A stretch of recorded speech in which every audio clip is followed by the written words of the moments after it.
Did you know there's one behavior that makes manipulators unravel? I am talking full-blown panic mode. And the second you do this, they either back off or spiral out of control. And the best part, it doesn't involve you playing their game. So what is this one trait and why does it shake them to the core? And more importantly, how can you start using it today? Well, stick with me. Once you know this, you'll never be manipulated again. Well, hey, my friend, in case we haven't met yet, my name is Kris Reece, and I've spent the last 30 years immersed in the world of toxic relationships, studying them professionally, enduring them personally, and discerning them biblically. Now it is my mission to help you navigate life's toughest ties and break free from codependency biblically. I also want to invite you to grab a copy of our free Narcissist Survival Guide. I'll go ahead and include a link down below. Imagine you're walking through a pitch black room filled with obstacles. You're bumping into things, tripping, reaching out blindly because you can't see what's in front of you. Now picture this. Someone flips on the light. Suddenly, you see everything. The obstacles, the traps, the way forward. You stop stumbling, stop second guessing, stop feeling disoriented. Well, manipulators, they thrive in the dark. They rely on your confusion, doubt, and uncertainty to control you. But when you develop this one trait, it's like flipping on the light. You see things for what they are, and you don't just see them with your natural eyes. You see them from a spiritual perspective as well. And the moment you do, it's game over.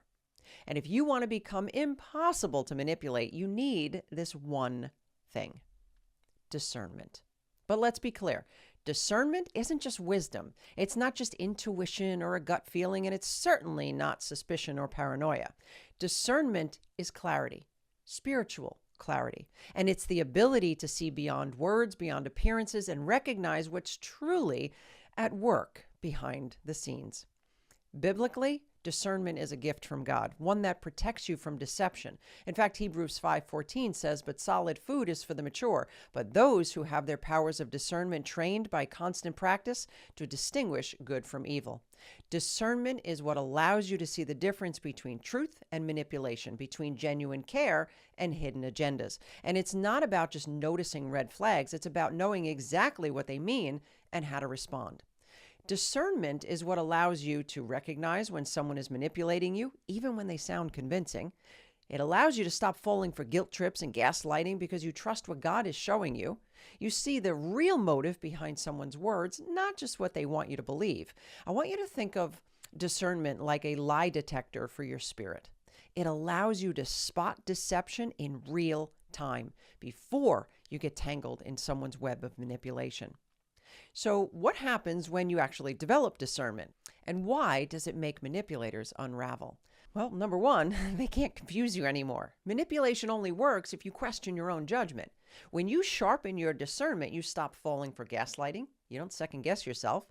You stop falling for guilt trips. You see right through the emotional manipulation, and you stop believing half-truths. You don't settle for vague answers or twisted stories. Instead of looking for excuses to justify their behavior, you actually start seeing things exactly as they are. And suddenly, the tricks stop working.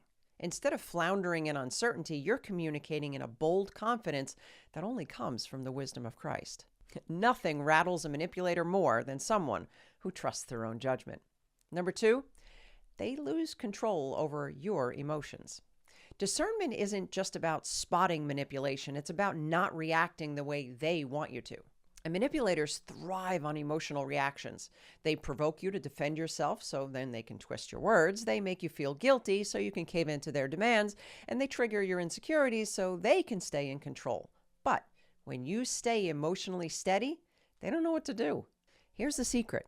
If they can't control your emotions, they can't control you. And that makes them spiral. And number three, they get exposed. Here's the thing about manipulators. They only work in the shadows. They need you to doubt yourself so they can rewrite reality. But when you have discernment, you start calling things out. Not in a confrontational way, but in a way that speaks the truth and makes it impossible for them to hide. And the moment you see them for who they really are, their power over you is gone. So why does discernment make manipulators lose control? Because when you have true discernment, there are 4 things that they can't do anymore. Number one, they can't confuse you with lies because you recognize the deception the moment it leaves their lips. Number two, they can't gaslight you into doubting yourself. Your foundation is firm and you trust what God is showing you. Number three, they can't play on your emotions because you respond with wisdom, not impulse.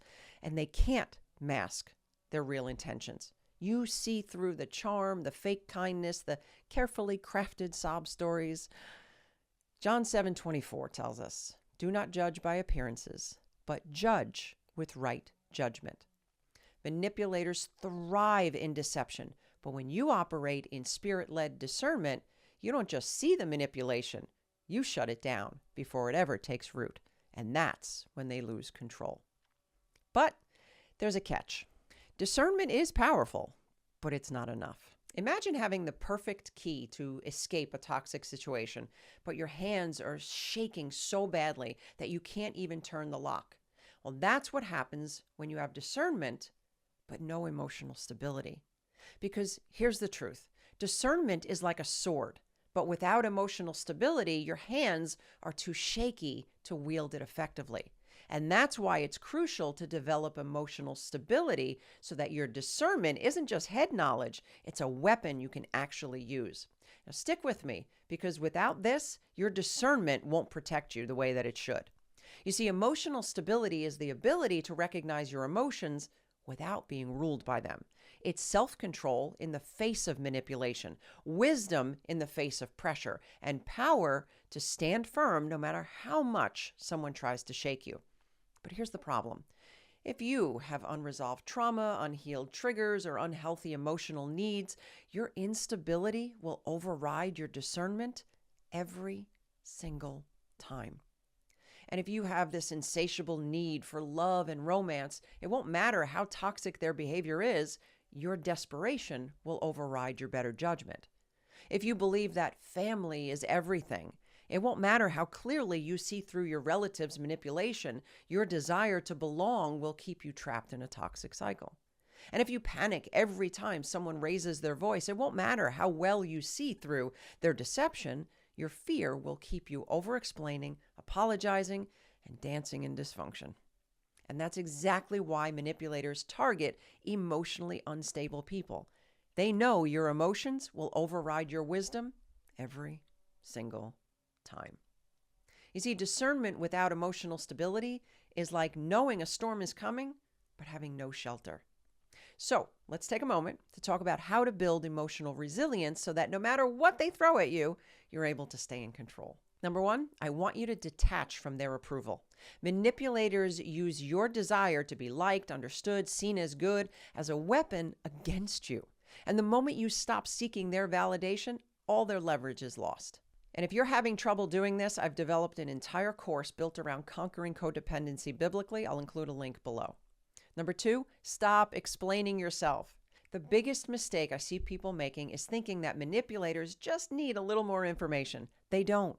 They need control, which my hope is you're not going to give them. So stop over-explaining, stop defending yourself, stop justifying your boundaries, especially to someone who's committed to misunderstanding and misjudging you. The less you explain, the less power and control they have.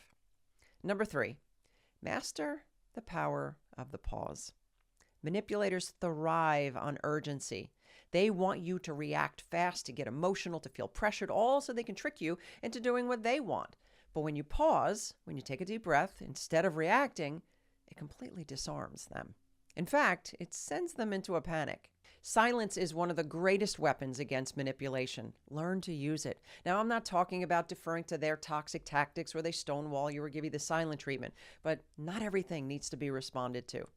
Because when you combine discernment with emotional stability, manipulation just loses its grip over you.